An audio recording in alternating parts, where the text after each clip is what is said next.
Chers auditeurs, c'est bien la RTNC, chaîne nationale émettant de Kinshasa, avec l'homme des finances, l'économico-financier, professeur Omeyong Aniko. Nous allons analyser les avancées du Congo 66 ans après son indépendance. Bonjour, prof Nico, et bon anniversaire de l'indépendance du Congo. Bonjour, merci et à vous tout autant. 66 ans, c'est presque chez nous, en Afrique, au Congo, c'est presque l'âge de la vieillesse. Le Congo est déjà vieux. Mais le Congo est vieux, le Congo a vieilli sans grandir. C'est ça le paradoxe congolais. Parce qu'avant de vieillir, il faut d'abord grandir. Mais il me semble que le Congo est resté pendant 66 ans dans une infantilisation rétrograde. Il n'a pas encore entamé le processus de maturation pour parler de sa vieillesse. Donc il a enjambé une étape si cruciale de maturation. C'est ce qui explique, c'est pourquoi j'ai dit, le Congo a vieilli sans grandir. Le Congo a vieilli sans grandir, mais si on se promène à Kinshasa, on va dans différentes provinces, on verra qu'il y a un effort de construction de routes, une volonté d'infrastructure, au moins quelques petits pas. Petit pas, je ne sais pas. Bon, chacun de nous a son appréciation. Nous parlons de là où j'habite, ici à Kin. Si, l'une des raisons des bouchons que nous avons, je ne sais même pas comment vous arrivez ici pour tourner cette émission. C'est entre autres parce que l'état de délabrement assez avancé des routes qui justifie cet embouteillage pour une certaine, pour une des raisons. Bon, dire qu'on a entamé la reconstruction des routes, bon, je me dis, oui, on a entamé, mais s'il faut évaluer, on est arrivé à quel point? Il faut qu'on ouvre de toutes les façons pour qu'ils deviennent plus vivables, plus mobiles. Donc les gens ne savent plus comment arriver d'un point à un autre, parce qu'ici et là, ce sont des travaux qui sont toujours en chantier.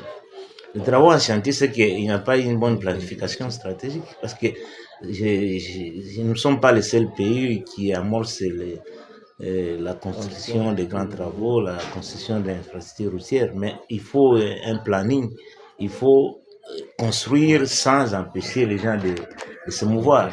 Mais j'ai comme l'impression que la construction, non seulement qu'elle a pris du temps, mais la manière dont elle a organisé cette construction est de nature vraiment à empêcher les gens de se mouvoir, empêcher la mobilité des gens. Moi, je pense qu'il y a un sérieux problème de planification à ce niveau. Oui, professeur Omeyonga, vous êtes économico-financier. Le Congo, en 66 ans, a atteint quand même un budget de plus de 20 milliards de dollars, mais son peuple reste toujours pauvre. C'est paradoxe, un budget qui s'accroît, mais un peuple toujours pauvre. On est dans un pays où l'on travaille sans être payé, ou si l'on est payé, on est sous-payé. Oui, vous avez si bien dit, là vous l'avez, la question du Congo, mais la question économique du Congo n'appelle pas seulement la lecture ou l'analyse des experts. Aujourd'hui, à cause de la précarité, à cause des crises économiques qui s'est inscrite pendant plus de 5 décennies, a fait que tout Congolais aujourd'hui peut faire une bonne analyse économique. Mais revenons, parce que c'est là où on devrait même commencer. Quand on parle de l'indépendance, certes politique, mais la véritable indépendance, c'est l'indépendance économique.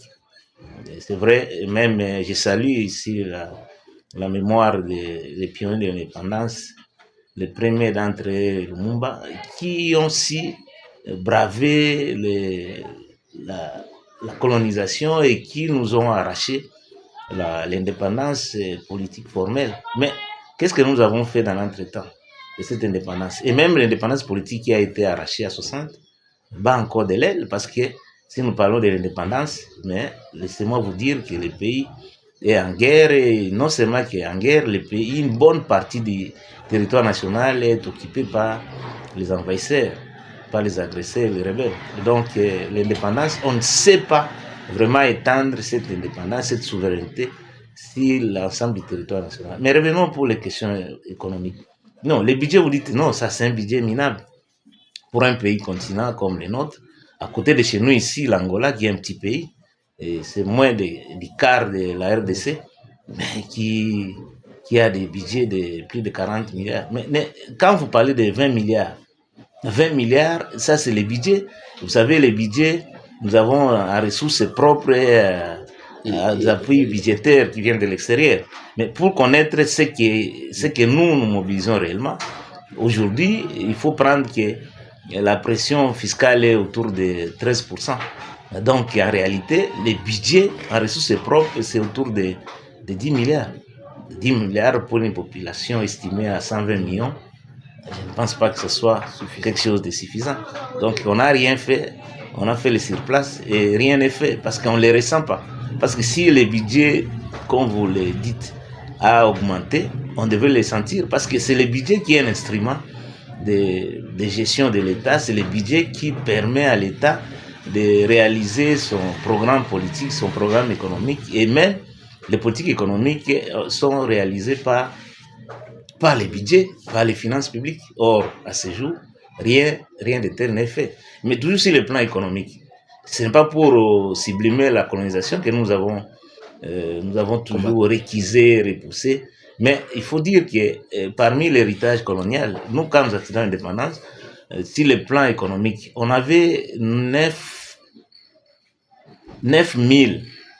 600 industries.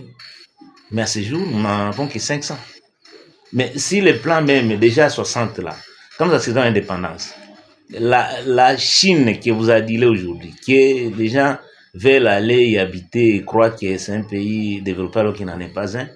Mais la Chine, à l'époque, nous, le PIB per capita, quand nous accédons à l'indépendance, c'était $220 par habitant.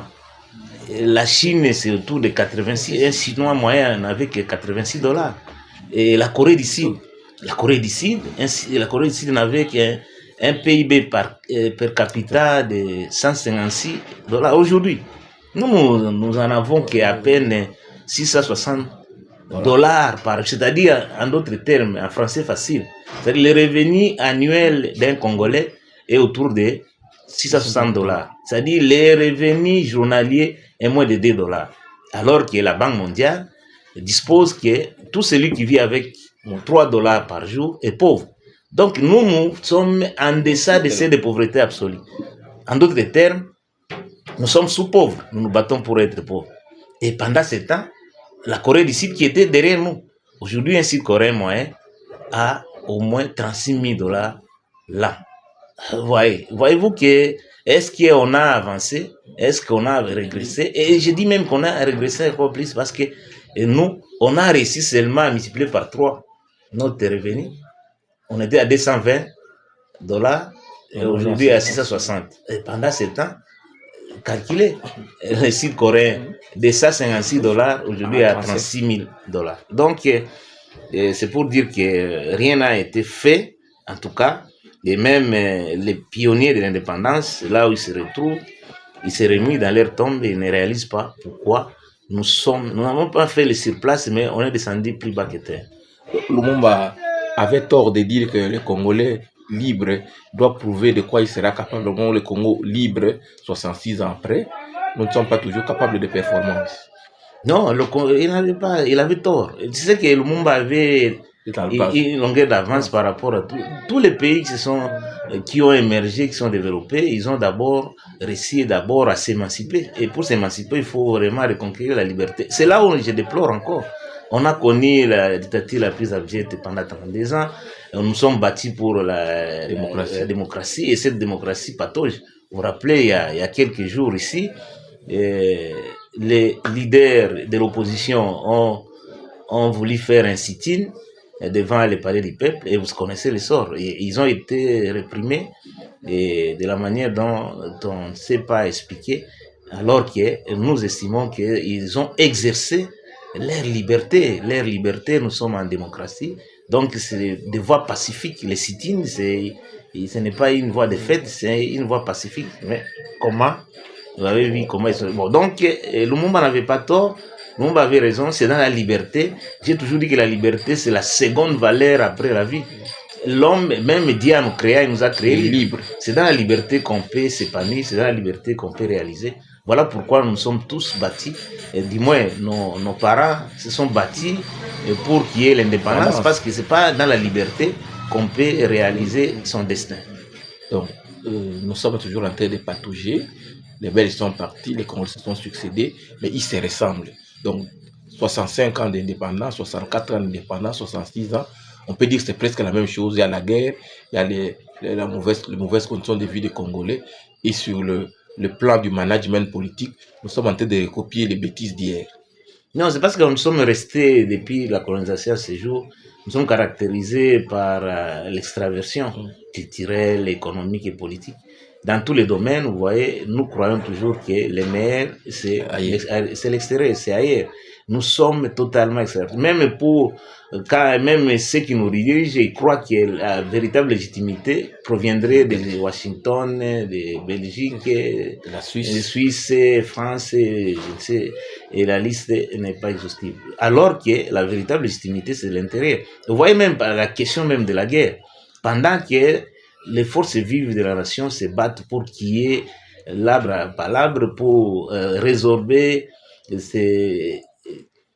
faire l'exorcisme et de manière à mettre fin à ces démons de guerre, de division et même que la guerre finisse. Mais il y a des gens parmi les Congolais et surtout les dirigeants estiment que la solution viendrait de l'extérieur. Alors que j'ai toujours dit, aucun État ne peut obtenir de l'extérieur ce qui ne peut pas se donner de l'intérieur. Donc les destins des Congolais, c'est entre les mains des Congolais. Ça ne viendrait ni des Américains, ni des Français, ni des Belges. C'est aux Congolais seuls qui peuvent redéfinir, mettre en réalité, comme toujours, un plan pluriannuel endogène pour espérer faire décoller ce pays. Lumumba avait eu un rêve, mais au-delà du rêve, il fallait que nous construisions la vision. Parce que dès lors, la vision, c'est quand on combine, on fait la synergie du rêve et les actions. Quelles sont les actions qui ont été menées? Malheureusement, on a eu encore une fois de plus, dans toutes les sociétés, ce sont les élites, l'élite du pouvoir, l'élite du savoir et l'élite de l'avoir qui boostent la mutation sociétale. Mais malheureusement, nous avons une élite prédatrice. Ce n'est pas une élite qui peut booster les changements. C'est les personnels politiques surtout, est défaillant. Voilà pourquoi le rêve de Lumumba est devenu une fiction, alors que c'était un rêve qui devait être pour nous comme un mythe fondateur, et que nous devions réellement matérialiser ces rêves pour que nous soyons réellement la locomotive de développement de l'Afrique. Oui, le Congo va se contenter de sa participation après 52 ans à la Coupe du Monde. Avec les grands événements des 66 ans d'indépendance, le Congo célèbre ses 66 ans d'indépendance avec une participation effective à la Coupe du Monde et avec des résultats, on va dire, plus ou moins mitigés ou des résultats plus ou moins bons. Oui, donc s'il faut parler d'indépendance, les 7 secteurs où on peut saluer, c'est le secteur d'abord, depuis toujours, c'est la culture qui a toujours haussé haut les drapeaux du Congo, mais là, vous voyez aussi, tant bien que mal, il y a aussi le secteur du sport, particulièrement du football, qui se recherche, et nous espérons que pour la suite, les léopards, qui ont tout mon soutien, pourront faire mieux pour que vraiment les drapeaux du Congo flottent comme nous ne sommes pas. Nous ne sommes pas une petite nation, nous sommes une grande nation. Nous méritons une grande ambition et nous devons, puisque comme nous n'avons pas réussi sur le plan politique, nous n'avons pas réussi sur le plan économique, au moins sur le plan des sports et le plan de la culture, de la musique, on peut parler, pratiquement de la musique, on peut parler du Congo. Mais est-ce que ça va toujours rester là-bas? Parce que ailleurs, dans tout ça, les socles doivent être les socles économiques. Même le football. Vous savez, ailleurs, nous continuons à considérer le football comme un loisir, alors qu'ailleurs, le football, c'est un business. C'est une grande industrie. Et pour qu'il y ait une grande industrie, il faut qu'on construise une économie qui permette de financer les infrastructures sportives, les infrastructures culturelles, de manière à ce que pas peut-être le professionnalisme, même le semi-professionnalisme peut déjà commencer à se réaliser, que des compétitions nationales, locales se réalisent de manière à préparer vraiment des nouveaux joueurs qui pourront participer. Vous voyez, dans cette équipe, à moins que je fasse une erreur, tous les joueurs sont ce qu'on appelle les internationaux. Il n'y a pas de joueurs locaux, alors que nous sommes une nation de 120 millions. On pouvait avoir... Pourquoi il n'y a pas de nationaux? C'est pas parce que on ne veut pas les avoir, c'est parce qu'on ne forme pas, il n'y a pas de compétition en interne. Donc on ne forme pas, on néglige. Et nous sommes toujours caractérisés par l'extraversion culturelle, l'extraversion et même économique. Vous voyez, une triple dépendance, dépendance technologique. Tout ce qui est technologie, nous rivons nos yeux vers l'extérieur. Dépendance financière. Chaque fois que nous voulons mener une action, nous tendons nos mains vers FMI, Banque mondiale, Club de Londres, Club de Paris. Dépendance commerciale. Le véritable commerce, c'est quand nous exportons à l'état brut, malheureusement, nos minerais vers l'extérieur. Donc, vous voyez que comment voulez-nous qu'on parle de dépendance alors que tous les secteurs de la vie économique nationale est entre les mains des mains. Le secteur primaire, le secteur qui est le plus porteur à ce jour, qui ramène un peu, c'est le secteur minier et le secteur du bois. Qui tiennent ces secteurs? Ce sont les étrangers. Les secteurs secondaires, les secteurs de la transformation, les quelques rares, je vous ai dit qu'on est passé de 9600 industries à peine 500 industries. Et quand nous sommes arrivés à 500 industries, la plupart sont des industries extractives. Les industries de transformation ne sont pas suffisantes. Et qui tiennent ces industries-là? Des étrangers. Même les domaines de panification, les repas les plus consommés, c'est à qui? Qui tient les boulangeries, les pâtisseries? Ce sont les étrangers. Nous vendons dans le secteur des services. Pareil, prenons même le secteur bancaire. Vous connaissez que les 18 banques commerciales sont l'œuvre encore des étrangers. Et si hier c'était des Belges, des Américains, des Français, aujourd'hui ce sont des Africains. Ce sont des Kenyans, des Togolais, des Nigériens qui contrôlent ce secteur. Et pourtant, la monnaie à l'économie, c'est que le sang est corps humain. Voyez-vous, le secteur numérique, la pénétration numérique est trop faible. Nous sommes autour, je crois, de 30%. Donc, 70% des Congolais sont des analphabètes numériques. Et alors qu'aujourd'hui, l'économie d'aujourd'hui et de demain, c'est l'économie numérique. Le secteur quaternaire qui, malheureusement, n'a pas émergé dans notre pays. Et voilà. Donc, et tout ça entre les mains des étrangers. Donc, tant qu'on n'aura pas conquis la souveraineté économique, on sera toujours dépendant. Alors que nous avons la possibilité avec des secteurs importants. Le secteur agricole, le potentiel agricole aujourd'hui est évalué à 80 millions d'hectares de terres arables et 40 millions d'hectares de terres irrigables. Mais le potentiel hydroélectrique, 100 000 mégawatts. Mais aujourd'hui, nous tournons cette émission dans l'obscurité, alors que nous avons ce potentiel. Même dans le secteur de l'eau, vous savez, 43% d'eau douce d'Afrique, c'est trop ici chez nous. Et nous sommes les châteaux d'eau d'Afrique. Mais regardez, il y a des paradoxes congolais qu'aucun esprit ici ne peut comprendre. Parce que nous avons tout, mais nous n'avons rien. Pourquoi? Parce qu'on a failli. Pourquoi? Parce qu'on n'a pas investi dans l'éducation et surtout dans la recherche et développement. Tous les pays qui se sont développés, ils ont consacré les gros de leurs moyens dans l'éducation et dans la recherche. Et pour exemple, celui qui consacre les gros des moyens à la recherche, c'est les États-Unis. Plus de 600 milliards de dollars.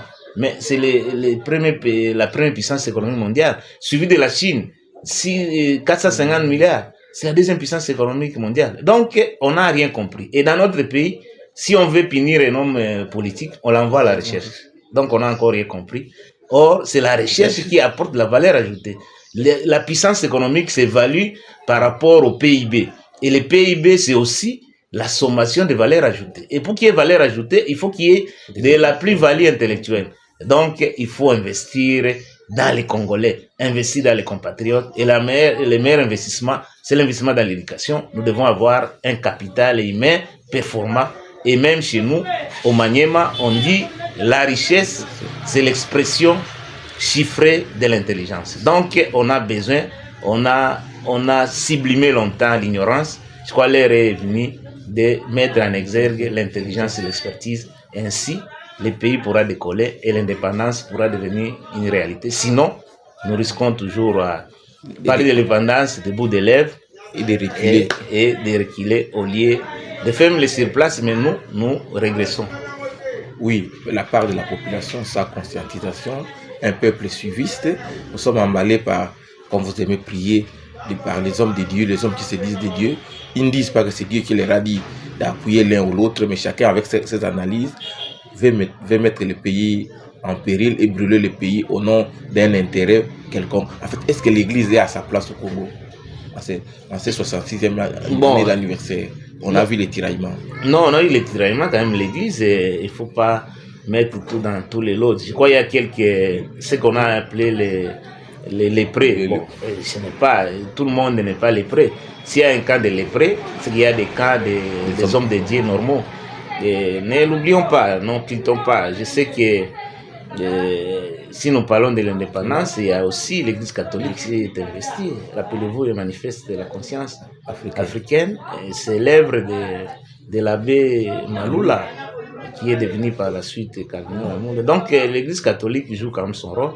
Mais toujours dans tout groupe, il y a toujours des brebis galaises. Mais l'Église ne peut rien faire si déjà les hommes politiques, c'est institutionnels, ne font pas ce qu'ils doivent faire. Parce que ce sont eux qui ont l'impérium. L'Église peut être là. Et comme je l'ai toujours dit, moi, ce qui est, vous savez, j'ai toujours dit, l'être humain, c'est le seul être vivant qui est arrivé au monde incomplet. Parce que pour qu'il devienne utile à lui, théorie de l'éducation, oui. D'éducation. Il faut 4 formes d'éducation. Éducation parentale, éducation spirituelle ou chrétienne, éducation scolaire et l'éducation financière. On ne le dit pas assez. L'éducation financière a manqué. Comment gagner l'argent, comment épargner, comment investir. Ça, on n'enseigne pas, on ne l'éduque pas. Mais aussi, il y a une part. La part est grande, la part des dirigeants. Mais il y a aussi une petite part de la population. Il faut un engagement citoyen. Nous sommes malheureusement caractérisés par ce que j'appelle l'instinct grégaire. Comme les politiques sont défaillants, ils n'ont pas construit des idéologies autour desquelles peuvent graviter leurs partisans. Ou les idiots de la République. La République. Mais tous ces partis politiques ne font pas leur travail. Nous, les scientifiques aussi, au lieu que nous soyons réellement la lumière. Moi, je suis de la colline fertile, je suis de l'IPN, colline fertile. Mais au lieu de fertiliser la société, et nos amis du campus qui sont de la colline inspirée, au lieu de faire une bonne inspiration, je crois, à ce niveau-là, il faut que nous, comme l'élite du haut savoir, que nous remettions à question et même en cause pour qu'on revoie pourquoi on ne peut pas créer une synergie entre la colline inspirée et la colline fertile, c'est-à-dire l'INIKIN et l'IPN, pour que nous puissions baliser les chemins, montrer les chemins, parce qu'en définitive, à ce jour, on a besoin de technopolitiques, c'est-à-dire les gens qui savent allier l'expertise et l'éthique. Et voilà, c'est ce qui a manqué et qui manque à ce jour. Mais on ne peut pas désespérer pour autant.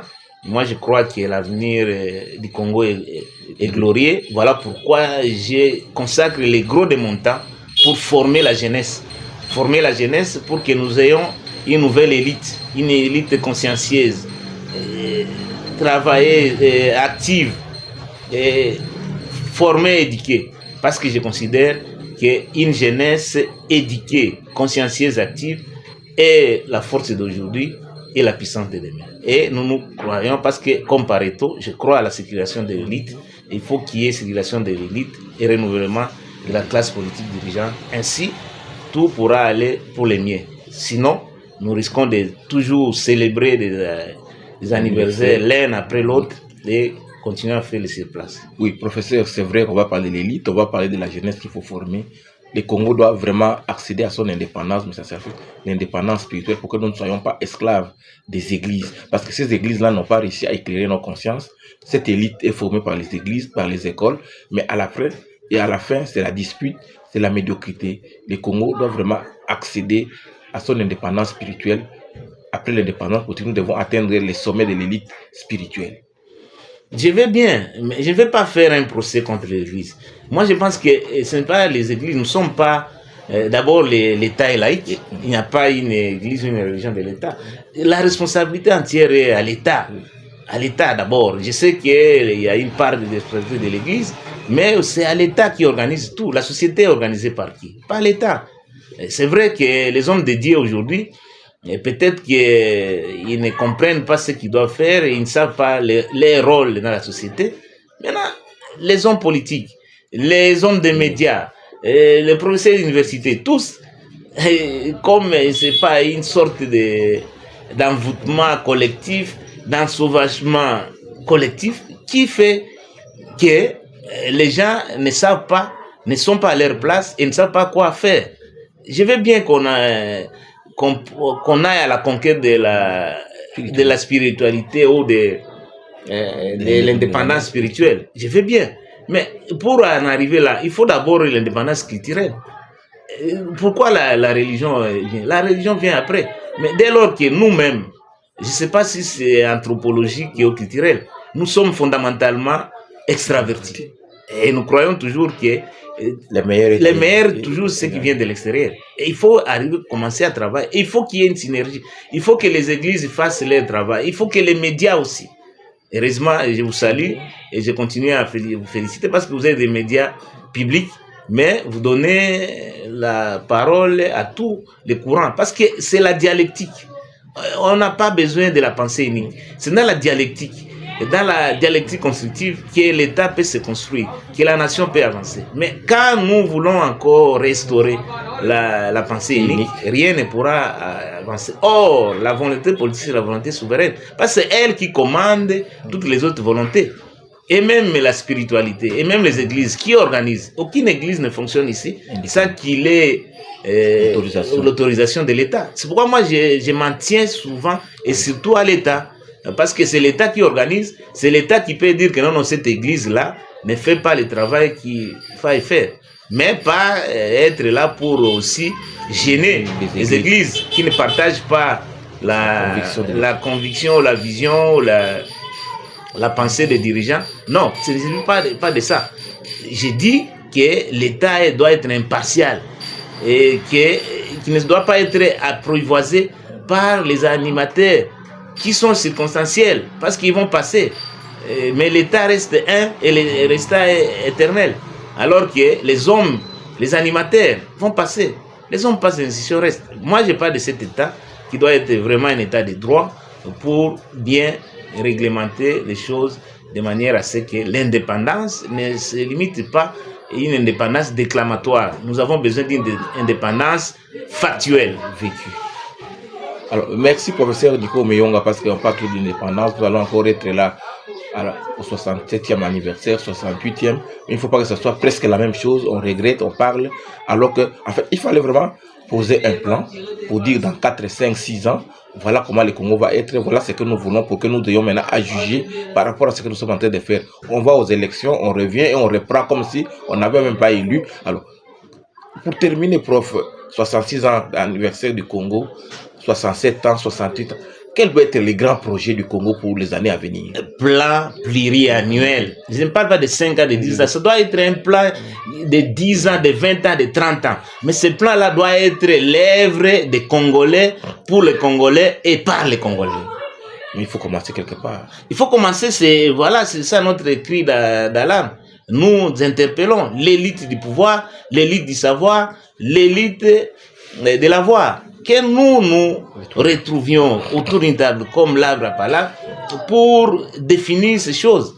Ces choses ne seront pas faites seulement parce que le prof Omeonga a dit. Non, ça doit être une volonté concertée, consensuelle, et nous mettons en place. Comme ça, tous les régimes qui vont se succéder vont toujours s'incruster dans ces plans et faire avancer les choses. C'est assez près et puis, mais quand nous avons des plans prêts à porter, que nous importons de je ne sais d'où, et pour venir implémenter ici, ça ne peut pas donner les résultats escomptés, parce que le plan doit être le reflet de la volonté, des besoins réellement exprimés par les bénéficiaires qui se trouvent être les peuples congolais. Bon anniversaire de l'indépendance, professeur Nico Meyonga. Merci et je vous souhaite tout autant. Merci beaucoup, professeur Nico. Merci beaucoup, professeur Nico Meyonga. Merci, messieurs les journalistes. Okay.